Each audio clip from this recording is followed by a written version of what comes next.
23ನೇ ತಾರೀಕಿನಿಂದ 27ನೇ ತಾರೀಕಿನ ತನಕ ಪ್ರತಿದಿನ ಮುಂಜಾನೆ ವೀರಭದ್ರ ದೇವರಿಗೆ ಲಕ್ಷ ಬಿಲ್ವಾರ್ಚನೆ ಕಾರ್ಯಕ್ರಮ ನಡೀತದೆ. ಸಾಯಂಕಾಲ ಪೂರ್ವಭಾವಿ ಪ್ರವಚನ ಕಾರ್ಯಕ್ರಮ ನಡೀತದೆ. 28ಕ್ಕೆ ಬೆಳಗ್ಗೆ ಉಚಿತ ಆರೋಗ್ಯ ತಪಾಸಣಾ ಶಿಬಿರವನ್ನು ಆಯೋಜನೆ ಮಾಡಲಾಗ್ತಾ ಇದೆ.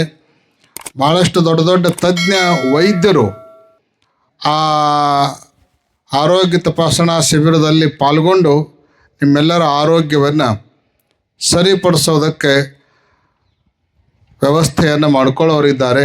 ಅದರ ಸದುಪಯೋಗವನ್ನು ನೀವೆಲ್ಲ ಮಾಡಿಕೊಳ್ಬೇಕು. ಆಮೇಲೆ 28 ಹಾಗೂ 29 ಸಾಯಂಕಾಲ ವಿಶೇಷ ಕಾರ್ಯಕ್ರಮಗಳಿರ್ತಾವೆ.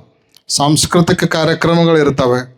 ಮಹನ್ಯ ಗುರು ಪಾಟೀಲ್ ಅಂತ ತಿಳ್ಕೊಂಡು ಒಳ್ಳೆಯ ಸಂಗೀತ ಕಲಾವಿದೆ ಬಾಲಕಿ, ಅವಳು ಬರ್ತಾ ಇದ್ದಾಳೆ. ಅದರ ಜೊತೆಗೆ ಧಿಯಾ ಹೆಗಡೆ ಕೂಡ ಈ ವರ್ಷ ಬರ್ತಾ ಇದ್ದಾರೆ.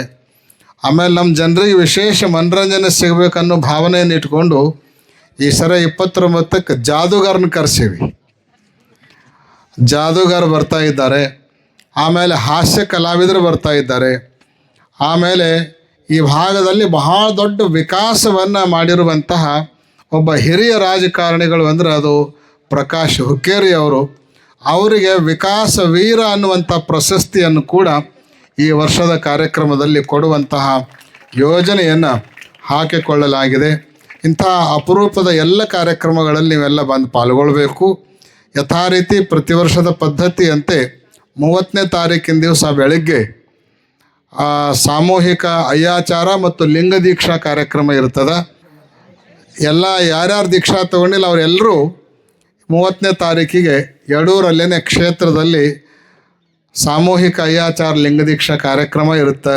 ಅದರ ಸದುಪಯೋಗವನ್ನು ಪಡ್ಕೊಂಡು ನೀವೆಲ್ಲ ಲಿಂಗ ದೀಕ್ಷೆಯನ್ನು ತಗೊಳ್ಬೇಕು. ಆಮೇಲೆ ಅದೇ ದಿವಸ ಸಾಯಂಕಾಲ 4 ಗಂಟೆಗೆ ಭವ್ಯ ದಿವ್ಯವಾಗಿರುವಂಥ ರಥೋತ್ಸವದೊಂದಿಗೆ ಜಾತ್ರೆಯ ಕಾರ್ಯಕ್ರಮಗಳು ಸಂಪನ್ನಗೊಳ್ತವೆ. ಈ ಎಲ್ಲ ಕಾರ್ಯಕ್ರಮಗಳಲ್ಲಿ ಹೆಚ್ಚಿನ ಸಂಖ್ಯೆಯಲ್ಲಿ ಬಂದು ನೀವೆಲ್ಲ ವೀರಭದ್ರೇಶ್ವರನ ಕೃಪೆಗೆ ಪಾತ್ರರಾಗಬೇಕು. ಕಾರ್ಯಕ್ರಮದ ಶೋಭೆಯನ್ನು ಹೆಚ್ಚಿಸಬೇಕು ಅಂತ ಹೇಳಿ ಎಲ್ಲರಿಗೂ ಕೂಡ ಸೂಚನೆಯನ್ನು ಕೊಟ್ಟು ಸರ್ವರಿಗೂ ಶುಭವನ್ನು ಆಶಿಸಿ